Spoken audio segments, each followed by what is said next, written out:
제일 궁금하신 게 오늘보다 내일 시장 더 내릴까 아니겠습니까? 필시 김도현 전문가 모시고 이야기 나눠봅니다. 안녕하세요. 네, 안녕하십니까. 필수기 김도현입니다.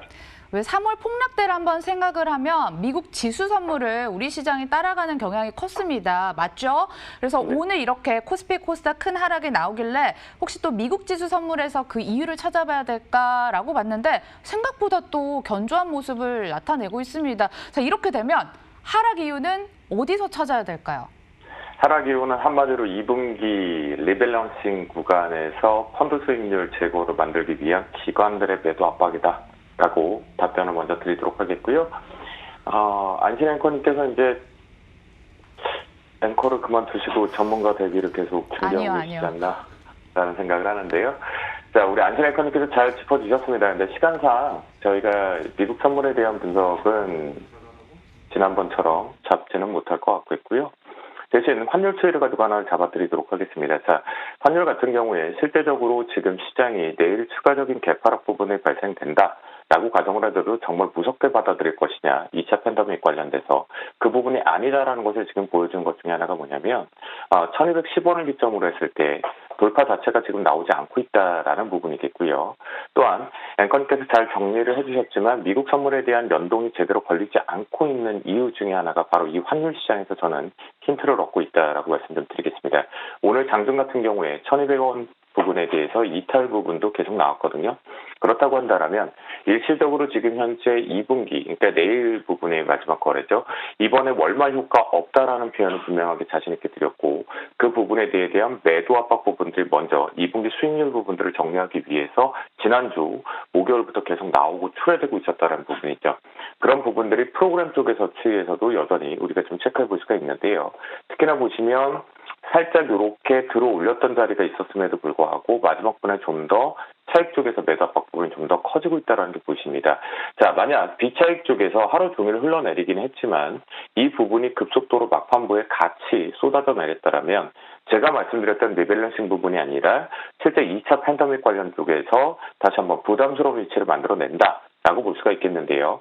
단순하게 차익 쪽에서만 매도를 했기 때문에 이 부분은 리밸런싱 부분이겠고요. 또한 종목군들의 전체적인 흐름을 놓고 판단을 우리가 해보면 저는 오히려 매스타이밍을 좀 잡아야 된다라고 보고 있는데요. 오늘 부분에서 지수 위치 쪽을 잠시 먼저 봐보면요. 상당히 의미가 있는 부분의 캔들을 완성을 좀 했죠. 그런데 본격적으로 내려오시는 위치에서 지금 브레이크를 걸었다라는 건 오래간만에 여러분들 표현을 드리면 자, 고점에서 내려왔고 다시 되돌림 부분에 온 뒤에 이제 여기서 다시 내려오는데 여기서 보세요. 살짝만 조금만 더 내려온다라도 저점이 올라가는 형태의 짝꿍뱅이가 만들어진다라는 부분이 하나가 있을 수 있겠고요. 또한 여러분들께서 상당히 극한적으로 무서워할 필요가 없는 이유 중에 하나는 바로 선물지수 쪽에서 요 6월 15일 날 이때 추가적인 재료가 비슷하게 나왔죠. 그렇죠.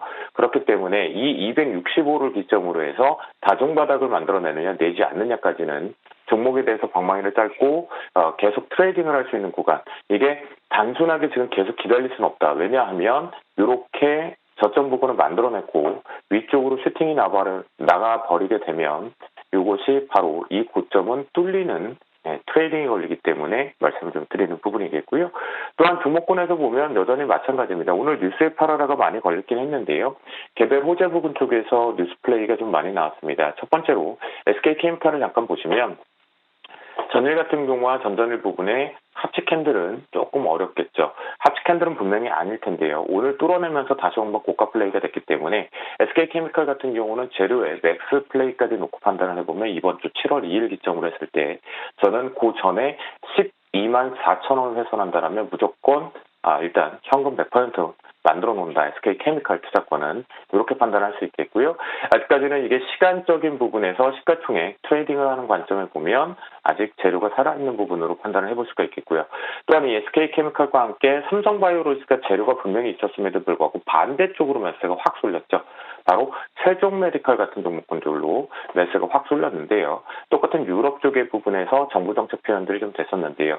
이 부분 예전에 급락 파동을 이제 급등을 해놓고 이때 여름대를 이용한 다음에 갑자기 급락이 나온 다음에 다시 재차 반등을 하고 있는 구간이니까 눌림목 부분을 이용을 하는데요. 9,600원을 기점으로 해서 훼손하지 않는다라면 역시 보유자분들을 끌고 가시겠고요. 신규자분들 같은 경우에는 눌림목 매수에서 9,600원 기준점을 잡고 가는데 만약 이탈을 한다라고 한다면 진입 타점을 뒤로 미룬다라는 부분에 대한 대응을 해보도록 하겠고요. 저도 이제 물어봐서 왔는데요. 워낙 이런 데는 둔해서인데 그 블랙핑크인가요? 네, 뭐 그 부분에 대해서 지금 우리가 컨텐츠 부분 쪽은 영화 부분도 언급이 되고 있지만 아직까지 이제 시사가 좀 나고 나서 쉬었는데요. 오늘 이렇게 갭돌파가 YG 엔터테인먼트가 이제 갭돌파가 나갔습니다. 그렇다고 한다면 이제 중요합니다. 여기가 아마도 제가 오늘 잡아왔던 이유 중에 하나는 여기 포인트가 보유자분들이 더 중요하기 때문이다라고 판단이 되는데요. YG 엔터테인먼트 같은 경우는 33,500원을 훼손하지 않는다라면 보유자분들 좀 더 끌고 간다라는 관점으로 바라보시면 좋겠고요. 만약 이것이 2차 팬데믹까지 확산이 돼버리게 되면 오히려 저는 이 컨텐츠 쪽과 이 엔터 쪽은 온라인 쪽 콘서트를 이용하거나 매출 추이가 좀 더 다각화되는 원년 부분으로 걸릴 수 있기 때문에 잘 끌고 가보자라고 표현을 좀 드려보도록 하겠습니다.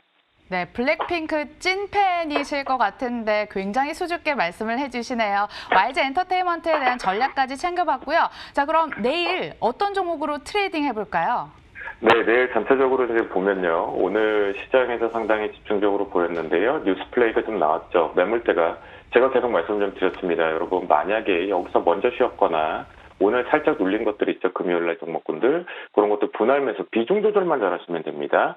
SK모터스가 다시 한번 먼저 쉬어주고 올라가면서 물량을 잡아먹고 있기 때문에 밴드 역시에서 눌림목 196,000원 기점으로 해서 매수 트레이딩을 계속해서 집중해서 보자라고 말씀 좀 드리겠고요. 앞에서 오늘 같은 경우는 실제적으로 5G가 다시 한번 서로 종목군 기준에서 각각의 역할을 하고 있는 부분을 단순하게 증객기단이 아니라 그 부품단에 대한 트레이딩이 좀 상당히 집중되었기 때문에 이번 타켓에서는 이제 앞에 종목군들보다는 바로 오이솔루션에 대한 눌림목 매수 타임을 잡겠는데요.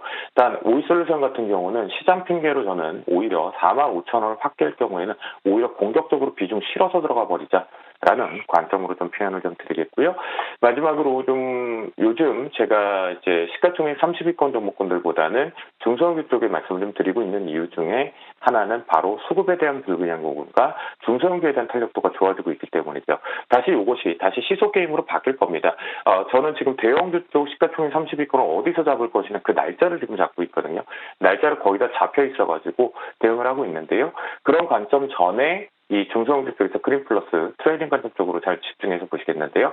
14,800원을 기점으로 해서 매수 트레이딩 잡으러 들어가자라고 말씀드려보도록 하겠습니다.